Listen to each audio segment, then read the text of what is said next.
Welcome all of you. आज हम लोग नागार्जुन द्वारा रचित बादल को घिरते देखा है ये कविता पढ़ने जा रहे हैं। यहाँ पे कवि जो है तिब्बत की यात्रा पे गए थे, वहाँ उन्होंने जो भी दृश्य देखे वो इस कविता में उन्होंने वर्णन किया है। बहुत ही सुंदर, बहुत ही सजीव वर्णन है। आप जब पढ़ेंगे आपको लगेगा आप उस जगह पे उपस्थित थे और ये सारे दृश्य खुद जो है वास्तव में देख रहे थे।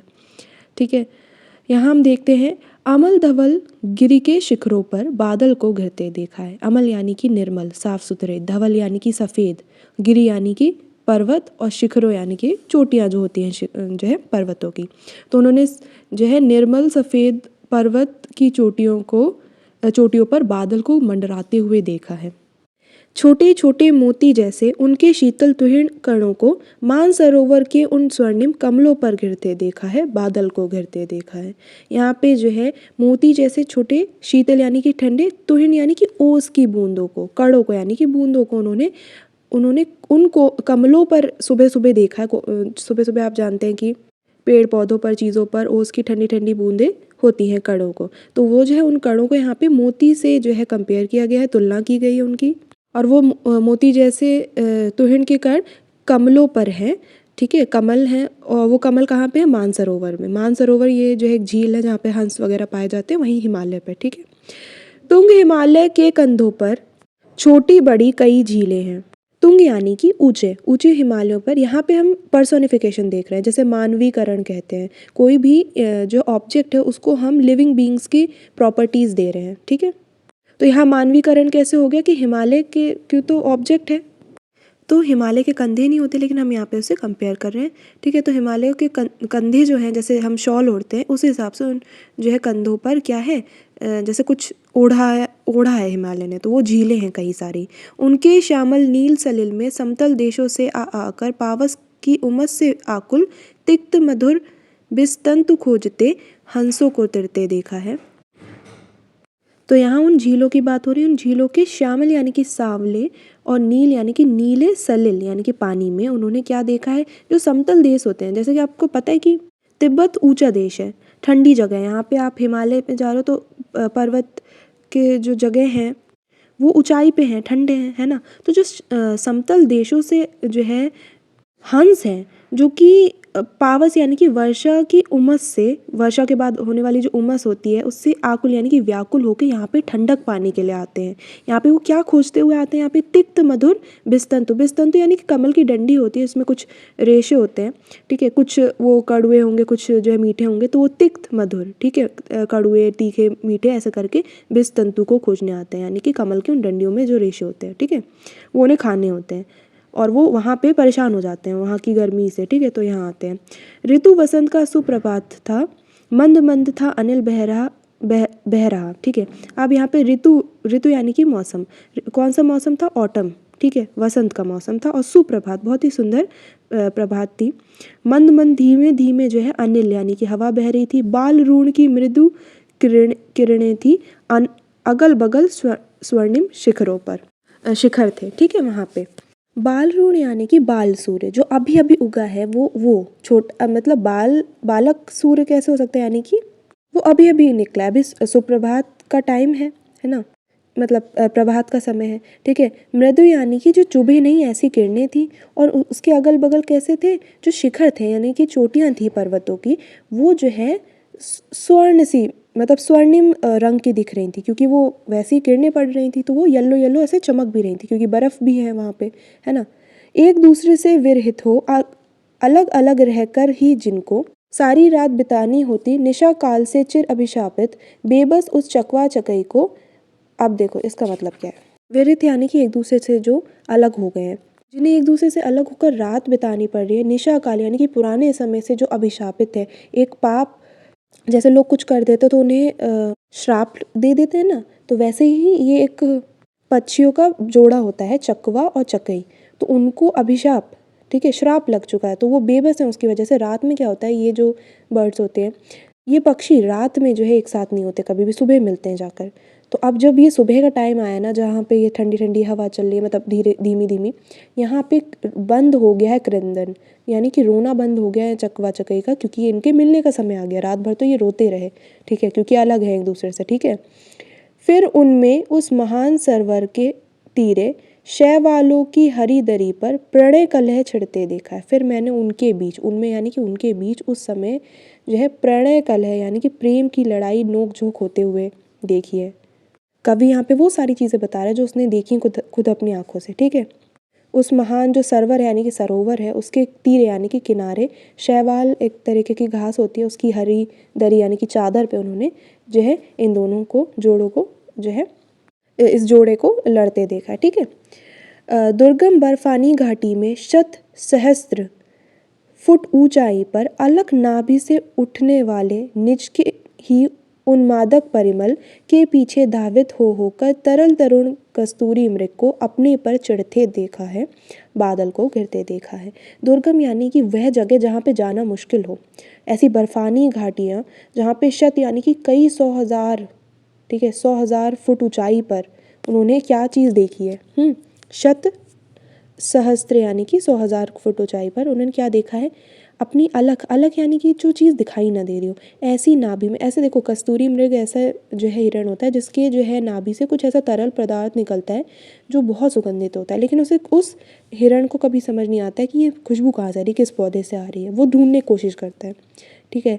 सो अपनी उसकी नाभि से उठने वाली निज के ही निज यानी कि उसकी खुद ही की जो खुशबू आ रही है ना, परिमल यानी कि सुगंध है, उन्मादक यानी कि नशे में ले आने वाली, मस्त कर देने वाली ऐसी खुशबू जो है उसके पीछे उसने कवि ने उस जो है कस्तूरी मृग को धावित यानी कि दौड़ते हुए देखा है, उसी खुशबू में मस्त होकर जो है, ठीक है, मस्त कर देने वाली खुशबू के पीछे। और ये छोटा सा, लेकिन ये जो छोटा हिरण है इसको ही अपने ऊपर चिढ़ क्यों रहा है, ये क्यों चिढ़ते हुए देखा इन्होंने कवि ने, क्योंकि जो है उसे समझ नहीं आ रहा, वो हर जगह कूद रहा है कि ये खुशबू आ कहाँ से रही, लेकिन उसे नहीं मिली वो जगह, ठीक है। आगे लिखा है, कहाँ गया धनपति कुबेर वह, कहाँ गई उसकी वह अलका। यहाँ पे जो आप देखते हैं कालिदास ने जो मेघदूत लिखी हुई थी उसमें वहाँ उस चीज़ का यहाँ पे रेफरेंस लिया गया है, वर्णन है कि वो धनपति कुबेर कहाँ गया, जो कुबेर राजा हैं, मतलब देवता हैं धन के, उनकी वो राजधानी, वो जगह उनकी अलकापुरी कहाँ चली गई, यहाँ तो कहीं नहीं दिख रही है, क्योंकि उस जो है उनकी कालिदास की रचना में तो लिखा था कि यहीं पे होनी चाहिए वह, लेकिन यहाँ तो नहीं है। नहीं ठिकाना कालिदास के व्योम प्रवाही गंगा जल का, जो आकाश से बहने वाली जो गंगा है वो तो यहाँ कहीं नहीं दिख रही है। ढूंढा बहुत परंतु लगा क्या मेघदूत का पता कहीं पर, हमने तो बहुत ढूंढा लेकिन वो मेघदूत तो यहाँ मिला नहीं। मेघदूत ऐसा जो है, मेघदूत यानी कि बादलों के थ्रू जो मैसेज पहुँचाया गया था, ठीक है। सो एक मैसेंजर था बादल के शेप में, ठीक है। तो वो मेघ तो हम मुझे दिखा नहीं यहाँ पे, जिसके थ्रू जो है प्रेमिका तक संदेश पहुँचाया था प्रेमी ने, ठीक है। कौन बताए वह छाया में बरस पड़ा होगा ना यहीं पे, तो पता नहीं, शायद वो तो छाया मात्र, मतलब ऐसे जो शायद वो मेघ यानी कि वो बादल यहीं कहीं बरस पड़ा होगा, अब नहीं उसका कहीं वजूद, ठीक है। जाने दो वह कवि कल्पित था, जाने दो ये बातें तो मन से रची गई थी, कल्पना थी कवि की। मैंने तो भीषण जाड़ों में नभचुंबी कैलाश शीर्ष पर महामेघ के झंझानिल से गरज गरज भिड़ते देखा है, ठीक है। तो लेकिन मैंने जो देखा है ना वो वास्तव था, वास्तविकता थी, वहाँ मैंने देखा है कि भीषण जाड़ों में नभ को छूने वाली, चूमने वाली जो कैलाश के शिखर है ना, वहाँ पे मैंने बड़े बड़े बादल, महामेघ यानी कि बड़े बड़े बादलों को झंझानिल से, तूफान से लड़ते देखा है, यानी गरजते हुए देखा है, ठीक है, और भिड़ते हुए देखा है उनको, ठीक है। शत शत निर्झर निर्झरणी कल मुखरित देवदारू कानन में, शत शत यानी कि 100 झरने जो है, निर्झर यानी कि झरने और निर्झरणी यानी कि छोटे छोटे जो झरने होते हैं उनको मैंने कहाँ से बहते हुए देखा है, 100 मुखरित देवदारू एक पेड़ होता है, ठीक है, और कानन यानी कि जंगल, एक ऐसा जंगल जो पूरे देवदारू के पेड़ से भरा हुआ है, वहाँ पे मैंने जहाँ पे ये झरने बहते हैं वहाँ पे मैंने क्या देखा है, वहाँ पे एक्चुअली उन्होंने एक जाति के लोग वहाँ रहते हैं, ठीक है, जो अपनी संस्कृति का बहुत सम्मान करते हैं और उसी हिसाब से रहते हैं, ठीक है। जैसे आप कहीं पे जाते हैं, कहीं के ट्राइबल एरिया होता है तो आप कहते हैं कि हाँ वहाँ का कल्चर अभी भी ज़िंदा है, तो इन लोगों का भी ज़िंदा है अभी, ठीक है। किन्नर किन्नरियों ये लोग कहते हैं इनको, इनके जो यहाँ पे लोग रहते हैं उन्हें किन्नर और किन्नरियों ऐसे बोला जाता है। शोणिन धवल भोजपत्रों से, भोजपत्र यानी कि जिसमें खाना खाते हैं वो पत्ते होते हैं जिनसे हम पत्तल बनाते हैं, है ना। तो वो वाले जो पत्तियां हैं वही, ठीक है, जो कि लाल और सफ़ेद रंग के, धवल यानी कि सफ़ेद, स्वर्ण यानी कि लाल, उनसे जो है उनकी छोटी सी कुटिया को मैंने बनी हुई देखी थी और मैं उसके भीतर गया था, ठीक है। तो उसके भीतर मैंने क्या देखा, रंग बिरंगे और सुगंधित फूलों से कुंतल को साजे, इंद्रनील की माला डाले, शंख सरीखे सरीखे सुगढ़ गलों में, कानों में कुवलय लटकाए, ठीक है। तो ये सब उन लोगों की बातें हो रही हैं जो वहाँ रहते हैं, ठीक है। उनके कैसे बाल, कैसे रंग बिरंगे, एक तो उन्होंने अपने कुंतल बालों में क्या है, कुंतल यानी कि बाल, वहाँ पे उन्होंने सुगंधित रंग बिरंगे फूल लगा रखे हैं। और इंद्रनील की जो नीलमणि की नीली माला है वो उन्होंने पहन रखी है गले में।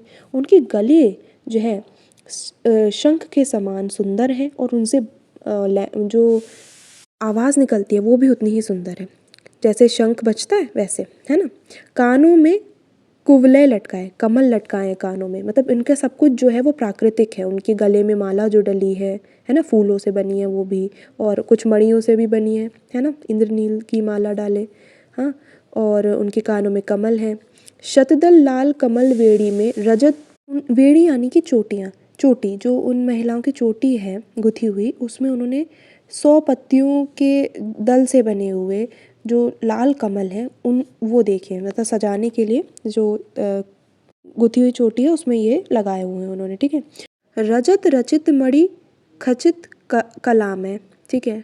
रजत यानी कि चांदी, चांदी से रचित, चांदी से बने हुए मणि लगे हुए कलात्मक जो है पान के पात्र उन्होंने देखे। पान पात्र यानी कि पीने का जो गिलास होता है, पात्र यानी कि यूटेंसिल या जो भी चीज़ जिसमें उन्होंने वो पानी रखते हैं तो वो गिलास ही है ना।